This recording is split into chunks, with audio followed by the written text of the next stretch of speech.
Hey everyone, welcome back to another episode of the Lewis Pike Show. Today we're going to talk about a question that I get asked a lot, and it's for people who are wanting to quit their 9 to 5. They want to know, how do you do it, how do you get started, and how do I make sure I can still bring in income? So today we're going to talk about how I made over 6 figures my first year after quitting my 9 to 5 job in year 1. So stay tuned. Okay, so let's jump into it. So the first thing I did after quitting my 9 to 5 to make sure that I could be successful in my first year in business was I started on the path to paying off all of my debt. And you may think, how does this attribute to me being able to bring in income? Well, I think it's important because a lot of barriers and a lot of things which stop people from moving forward with starting their own business is debt. And you have a lot of distractions and a lot of things going on the outside. So the last thing you need is more distractions to happen. So what I did was I started on my journey to paying off all of my debt. And before I quit my 9 to 5, I pretty much had all of my debt paid off. I still had a little bit left, but I was still projected on path to being able to pay off my debt. So I didn't have that worry of holding me back from starting my own business or quitting my 9 to 5 because I knew that I was going to pay off debt. So that's a key stat or key suggestion that I always tell people is make sure that you have your debt paid off or that you're on the path to having your debt paid off before you quit your 9 to 5, or at least have some type of income coming in so you don't have that stress. Now, I'm not saying you have to be completely debt free, but I'm saying it's a good idea. It's probably not a good idea if you have, $40,000, $50,000 of debt or 6 figures in debt and you quit your steady income job to start a business on your own without any plan or not any income coming in. So I wouldn't recommend that. So start paying off your debt. If you know that you eventually want to quit your 9 to 5 and start your own business, start paying off your debt.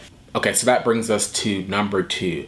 So the second thing that I did, which I think was really important that got me started, is I already knew what I wanted to do before I quit my 9 to 5. And that came easy to me because I used the skills that I already had. My technology business that I started, my consulting business, was in technology. And I have a technology background and I did it at my prior 9 to 5 job. So that just allowed me to just take that over to my own business or my own consulting, is because I had that technology background. And actually a thing that I did before I proved to myself that I could start my own business, I actually got a client on the side before I actually took the full leap. I got one paying client, and that proved to me there that if I could get one client to pay me for my services, then I could probably get other ones to pay me for my services as well.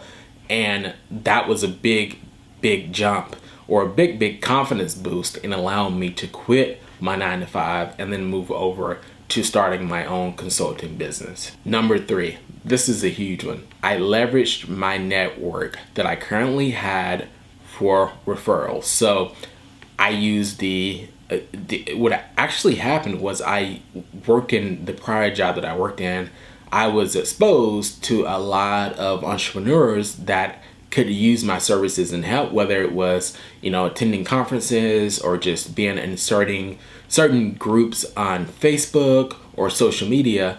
I was able to use my current network of people and just post it out there, or put fillers out there to let them know that, hey, I have started off on my own. I'm doing my own consulting business. So if you have any clients or if you had any referrals that you can send my way, I am taking on new clients right now. So putting yourself out there and using your existing network of people, whether it's former colleagues, whether it's people that you've met through your network. So leveraging your network to start out, just to let them know what you're doing, because you'd be surprised by how many people could probably actually use your services or your skills, or how many people may actually know of some people that could use your services or skills. So use your current network and build up a good referral base in order to get people referred your way, because usually the referrals, I can tell you all of my referral clients are usually some of the best clients that I've had, because I am trying to work with an ideal client, and they typically know people within their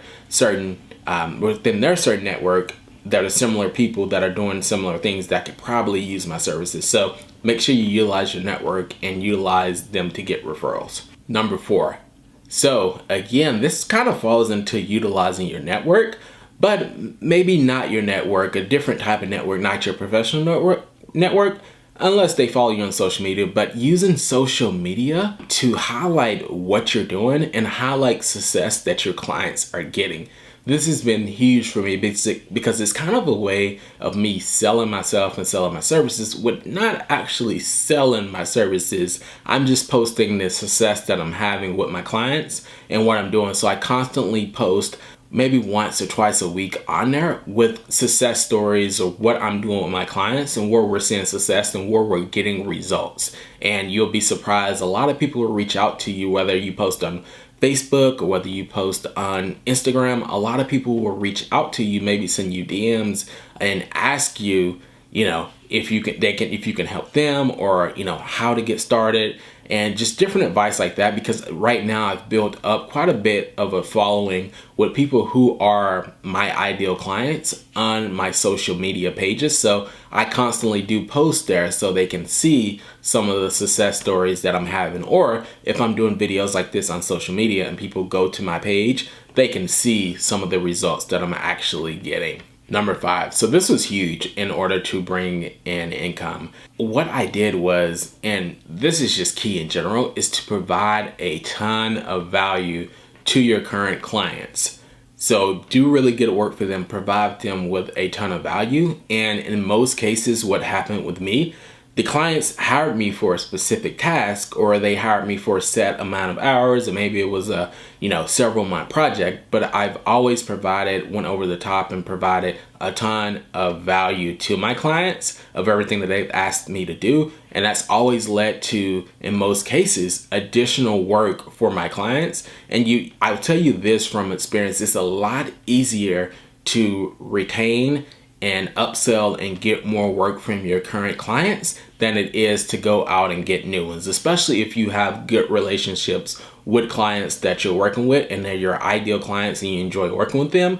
Impress them, and I'm telling you, they will give you more opportunities and they will give you more work, which will in turn lead to more income for you without having to spend money or effort to go get new clients. You can increase the value that you're providing to the current clients, and that will increase your bottom line and increase your income. Number 6, keep it simple and only focus on activities that generate revenue. When you first get started, I hear this a lot. Like, people want to know, I want to start my own business and I got an idea of what I want to do, but I don't have a name. I don't have a website. I don't have a social media account on all of these platforms. Keep it simple, guys. I can tell you, with just going through those first steps that I listed, not once did I mention that I created a website, that I created a social media platform for every single medium out there. I didn't go out and worry about a name. I just got started and I reached out to my network and I focused on activities that would bring me in income. And to this day, I still do not have a website that highlights all of my services. Now, I do have a website now and I'm getting there to building up my services page, but my first year, second year, I did not have a website to highlight my services. And you may be wondering, okay, if a client asks, how can I see what you do, or how do you have a website I can go to? Just tell them, no, you don't have a website, and that you usually do most of your business by referrals, and that you'd be happy to hop on a phone call with them to discuss how you can help them and how you can help bring value to their business. And honestly, that is the best way to do it anyway, is you want anyone you're going to go into business with and you want to do work with, you want to hop on the phone with them, and you want to have, usually what I do, my format, and I'll do another video on this, is usually I kick it off with a 10 to 15 minute strategy call just to get a feel for them, they get a feel for me, see if it's a good fit. And then from there, I'll go into maybe a longer 30-minute to 1 hour call from there once I determine that it's a good fit. And then we can go into pricing and details there. But I always like to have that kickoff call with clients to make sure that we're a good fit, because not all clients are going to be great clients. So you want to make sure that you're working with people that you're going to be able to establish a good rapport and a good relationship with. So only focus on activities that are going to bring you in revenue and bring you in more clients. Number 7. This was huge. And this is something that, a lot of people are going to be hesitant when they first getting started, but this will save you a lot of time. This will save you a lot of headache is get a mentor or a coach as soon as you start bringing in revenue. A mentor or coach that's already been in the position that you've been in and you want to get to their level, and they've proven that they've done it and they can get there. So you hire them, and that's going to help shortcut your learning process, and it's going to help increase revenue. I can tell you that's been the biggest investment for me, is hiring a mentor or coach. And it's definitely like my return of investment has been there, and it's helped me to continue to grow and continue to put systems and processes in place in order to scale and grow my consulting business. Number 8, outsource work as fast as you can. So that's any task that you're doing that may be administrative, or it's not quite in your area of strength, or there's probably someone that can do it better to save you time. Right now, I charge over $100 to $150 an hour. So there's certain tasks that I do that I outsource out because I can be given that time back to myself in order to build up more revenue and focus on other things to help provide value to my clients. So the first thing you do, as soon as you can, outsource the things that you're not so good at. You can, like, there's sites that you can go on Fiverr, you can go on Upwork, and you can get people to help at a really reasonable rate to help you be able to scale and take on more clients. So that was one of the first things that I did. And I can admit that it was not easy at first because I wanted to control and do everything. But if you want to scale and you want to continue to grow your business, it's going to come to a point where you're not going to be able to do everything, and you're going to start needing to build a team around to help support you. So outsource those tasks, or you can just start with a simple, like I hired a EA or a virtual assistant to help me with tasks as well, like invoicing, helping with social media, support with clients. That helps as well, because again, that puts me back in the place where I am helping my clients and I'm providing the most value to them. And then I have my assistant who's providing support to me to help me be able to focus on those things that bring in more revenue for myself and for the company. Okay, and that brings us to step number 9, which is the final step in the process.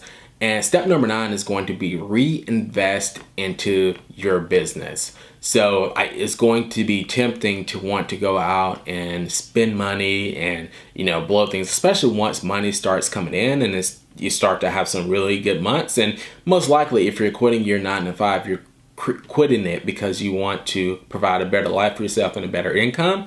And if you get into the right field and get the right clients and get into the right niche, then you're definitely going to be making more income than you were at your 9-to-5 job. So you want to make sure that you don't start living above your means, but you want to, especially when you're first starting out, I think it's key in order to build a sustainable business, in order to make sure that things grow, in order to handle things when there's a down month or several months, or just cover bumps in the road. You want to make sure that you're reinvesting back into the business to help grow. So as much money as you can, you want to do 2 things with it. You want to save it, and you want to reinvest back into the business. And those are 9 things that I've done in order to be able to quit my 9-to-5 and make over multiple 6 figures within my first year and second year in business working for myself. So I'm going to do some more videos like this. If you guys enjoyed this video, let me have you guys do 2 favors. First thing, go ahead and click that subscribe button right now. Make sure you click the subscribe button, click the little bell to make sure you get notified every time I drop a video. And if you guys want a checklist and you guys want to know the 9 steps, I've created kind of a download that you guys can get of just kind of the top fields of where you can start at, quitting your 9-to-5 or look to start bringing in revenue as a consultant. Some of the top fields that you can start today in order to start making good money as a consultant. So thank you guys again for watching, and I'll see you guys on the next video.